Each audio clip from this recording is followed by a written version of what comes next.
I come from the future, and I know exactly how this story can end. Okay, maybe not the future, but I come from Brazil, which is not that different, as my country has become a laboratory for censorship and judicial authoritarianism. Since 2019, it's been used as a testing ground for the judicial weaponization against conservative, libertarians, and Christians, always under the noble pretense of protecting democracy, fighting misinformation, and stopping extremism, while in reality, silencing dissidents, controlling narratives, and criminalizing opposition. We continue to face the dire consequences of this experiment every day. Just 3 days ago, my father, former president of Brazil, Jair Bolsonaro, was formally charged by the Attorney General of the current socialist government with allegedly orchestrating a coup, a Disneyland coup d'etat, as some might call it, without weapons, without a plan, and while he wasn't even in Brazilian territory, but in Orlando, probably debating strategy with Goofy and taking national security advices from Mickey Mouse, maybe. It's really the Disneyland coup d'etat. There is no other word to talk about it. This baseless accusation, entirely devoid of evidence, is nothing more than a tool to neutralize political opposition.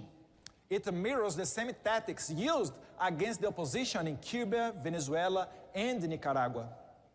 Yet in Brazil is perceived differently on the global stage because while its situation is in some ways even worse, the persecution is not spearheaded by the executive branch, but by the judiciary.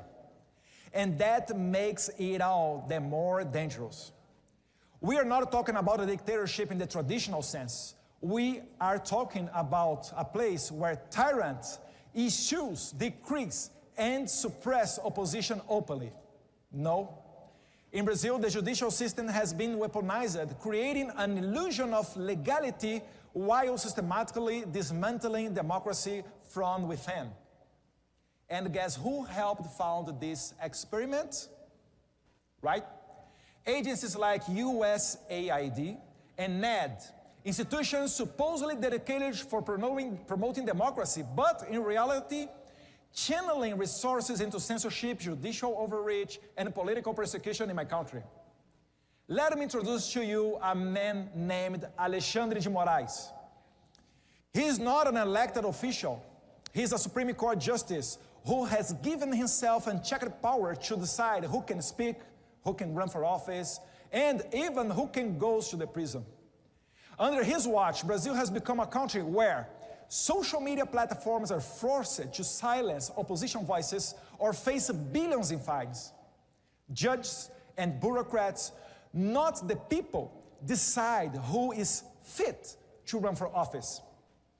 Congressmen like Daniel Silveira are thrown into jail for so-called opinion crimes, receiving an outrageous sentence of 8 years and 9 months behind bars, simply for exposing his views in a video, a punishment more fitting of a totalitarian regime than a democracy.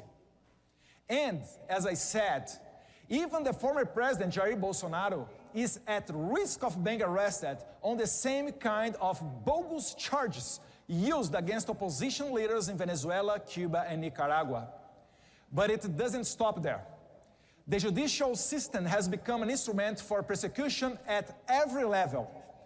Political parties that challenge the status quo are harassed and investigated, and some of their candidates are banned from competing fairly in elections.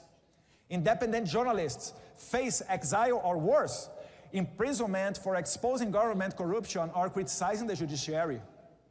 Ordinary citizens who dare to express dissenting opinions on social media find themselves banned, fined, or even arrested. This is not democracy.